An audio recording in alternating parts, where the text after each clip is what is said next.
Hi, my name is Pamela, and I'm a paramedic with the Singapore Civil Defence Force. My research topic is comparing Singapore paramedics with university students on using humour as a coping strategy. I will be introducing what is humour, humour styles and their effects on mental health, followed by how paramedics and students used humour to cope. Thereafter, we'll go into these studies, results, and discussion. As the saying goes, laughter is the best medicine.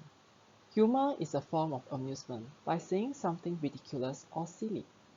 Studies have found that humor can be used as a form of coping strategy and has been shown to be effective by cognitively reappraising a threatening or stressful situation into one that is absurd.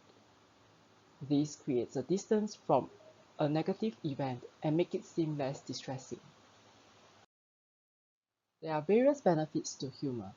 It enhances psychological well-being, induces positive emotions, builds resilience, improves social relationship with others, and was suggested as an intervention to enhance happiness. Although the physiological and cognitive process of humor, such as laughter and cognitive reappraisal, are quite similar across cultures, there are nuances presented between different main and subcultures. For example, a joke may sound funny to someone from the West, but not from the East. Although studies have shown many benefits of humor, there was negative effects reported too, such as increased stress levels and decreased well-being. Additionally, humor is used to mask prejudices and biases to obtain favorable responses. So, if humor is beneficial, why does it cause stress and decrease well-being? Humor was found to be multifaceted and was conceptualized into two main domains of four subdimensions of humor styles. Adaptive humor comprises of affiliative and self-enhancing humor, while maladaptive comprises of aggressive and self-defeat humor. Affiliative humor is making non-hostile jokes to laugh with others and make others laugh. It improves social relationship. Self-enhancing humor is maintaining a positive perspective in life and is effective in emotion regulation and coping with adversities. Aggressive humor is described as demeaning and criticizing others, thus impair relationship. Lastly, self-defeating humor is making jokes about oneself in efforts to gain others' approval. As seen, different humor styles have different outcomes, and research have shown that they have various effects on stress level, psychological well-being, and resilience. Both adaptive and maladaptive humor alleviate stress and improve emotions. However, maladaptive humor has only a short-term positive effect.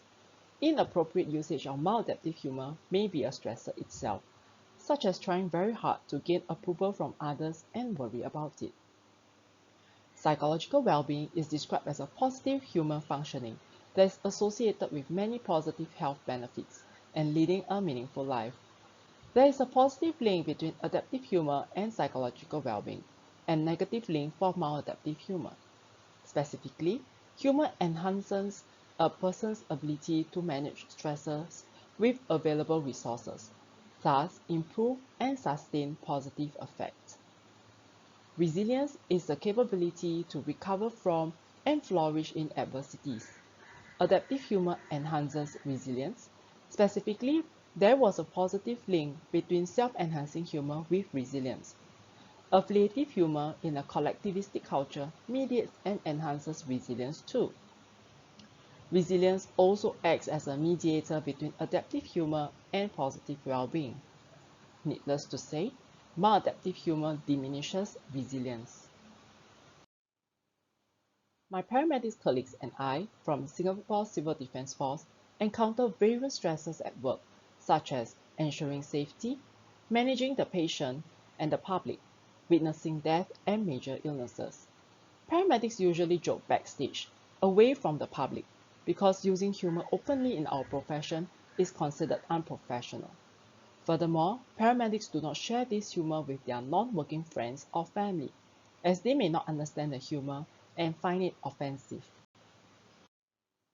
Most studies of humor in paramedics were mostly on gala humor, also known as dark humor. Paramedics commonly use such humor to reframe a stressful situation, such as cardiac arrest, to be less threatening, thus exert better control of the situation and manage performance against time to increase the chance of patient's survival. Using humor among social circle has a social bonding effect. Students who use humor experience better social relationship, effective learning, feel less depressed and lonely. However, most students reported that they did not regard humor as a coping strategy and could suggest that they use other forms of coping. There were mixed findings of humor in different cultures too. Specifically, students in Eastern culture as that of in Singapore find it hard to use humor to cope with difficulties. Seemingly, humor has both a positive and negative major impact on various health and well-being. As previously mentioned, humor exists in two different dimensions of adaptive and maladaptive humor. However, there were no studies of humor styles on paramedics and their effect. Most studies were based on qualitative studies of dark humor in paramedics and were on overseas paramedics or other healthcare professions. Conversely, there were many of such studies done on university students and presented humor as an effective coping strategy. It seems to suggest that using humor by students was more appropriate as compared to paramedics. These gaps lead to my research questions. I was interested to examine whether there are any differences in using humor and its styles, regardless of roles, and the effects of humor on stress levels, psychological well-being, and resilience. The hypotheses are as follows. Hypothesis 1 states that there is significant difference between paramedics and students in using humor.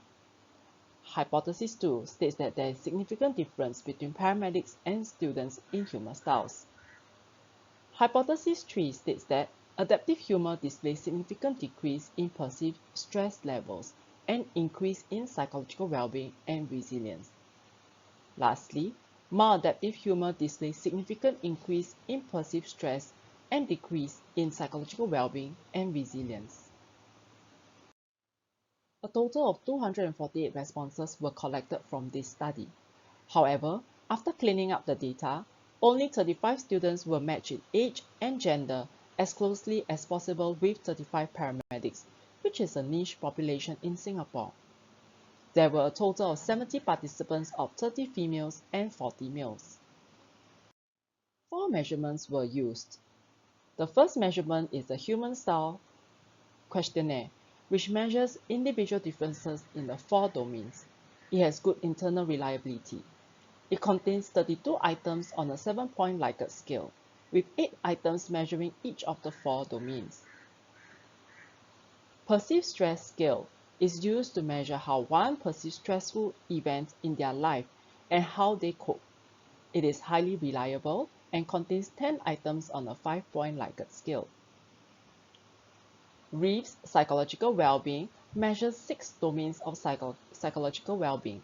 It has high internal consistency and contains 42 items on a 7-point Likert scale, with 6 items measuring each domain. Connor and Davidson Resilience measures how well one copes with stress, bounce back to baseline, and experience growth. It has high internal consistency and test-retest reliability. It contains 25 items on a 5-point Likert scale. As SCDF is a government organization with red tape considerations, approval was sought from Bishan Fire Station Commander, the fire station I worked in, who raised up to 1st Division Commander. The research was only within 1st Division fire stations. The survey link was sent to the Emergency Medical Services team leader, who disseminated to the rest of the 1st Division paramedics via WhatsApp. Reminder was sent out to the EMS leader once weekly via WhatsApp by me to encourage participation from paramedics. For the student population, survey link was sent to the lecturer in charge, who then disseminated to and reminded the students for participation. The analyzed data showed that there was no significant difference between paramedics and students in humour use and humour styles. These failed to support the first two hypotheses, which could suggest that both groups used various humour styles to cope. The third and fourth hypotheses were partially significant. Specifically, affiliative humour was positively correlated to environment mastery in psychological well-being and resilience, but was negatively correlated to autonomy, a domain of psychological well-being. Similarly, self-enhancing humour was positively correlated to resilience and negatively correlated to autonomy. There was significant correlation of maladaptive self-defeat humour in increasing stress. In general, students scored higher than paramedics in three psychological well-being dimensions: environmental mastery, purpose in life, self-accept. Their effect sizes are mid to large. The results supported existing literature and the hypothesis to a certain extent. Adaptive humour showed positive effect on mental health and well-being. Interestingly, although both groups used humour to cope, they engaged in different humour styles. It is not surprising that SCDF paramedics, although not significant, scored higher in self-enhancing humour, as they usually work with two other emergency technicians and may not be able to interact and discuss cases with other paramedics, especially during a busy shift.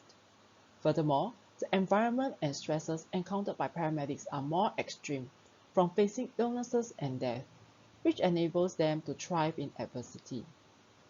Paramedics scored higher in aggressive humour than students, and there was no significant effect on stress. It was reported that paramedics may use humour to cope with the stress and not reduce it. Paramedics were not found to have significant psychological well-being. This could likely suggest that using humour may not be the choice to cope and improve psychological well-being, as it is a taboo to use humour in their profession. Students were shown to be more affiliative as compared to paramedics. Students have to engage in group work and attend lessons in a group-based setting, which require social interactions and thus build on their psychological well-being. Furthermore, a significant level of environmental mastery, purpose in life, and self-accept would suggest that students set goals and use various strengths and opportunities to aid in their learning as best as they can to achieve their goals and regulate themselves. Students were also shown to use self-defeat humour. This could suggest that they try hard to gain others' approval to be in a group for assignment purpose. Surprisingly, both adaptive humour styles indicated low level of autonomy in psychological well-being in both groups. Previous studies suggested that adaptive humour styles are strongly correlated to all domains of psychological well-being. However, as Singapore is generally a more collectivistic culture, this could suggest the low level of independence in both groups. The paramedic population is very niche because only 1 out of 4 division, which is first div, was approved for the research. Higher level of approval such as the Ministry of Home Affairs would be required to involve the whole of SCDF. A longer waiting time would follow, which this research may not be made possible within the time frame. There were about 20 paramedic data which had to be excluded due to incompletion. This could be due to response fatigue in answering the questionnaire, and it was noted that the average time by each participant to complete was about 1.5 hours. Considering these two limitations, I tried my best to match the student sample to the paramedic sample as closely as possible based on age and gender. This research only focused on humour styles and its effect on stress, psychological well-being, and resilience. There could be other coping strategies used to improve mental health and well-being, such as exercising or problem focus. Thus, future research may explore other coping strategies together with humour to examine any effects between them. This study displayed that paramedics do benefit from using humour and its style as a coping strategy. However, future research can examine them in a larger pool of paramedics to find significant effect and expand the work to validate humour used by paramedics to cope. The research uncovered likely cultural differences from that of overseas studies. Future local research could explore the cultural nuances in Singapore to that of overseas. Lastly, positive effect on paramedics' well-being on any of the domains was not significant in this study as compared to the students. Paramedics face disapproval and know it is a taboo from using humor in their profession. Future research could investigate the effects of humor styles in their psychological well-being in an experimental environment and remove confounding variables such as being judged unfavorably by others. Come to the end of my presentation. Thank you.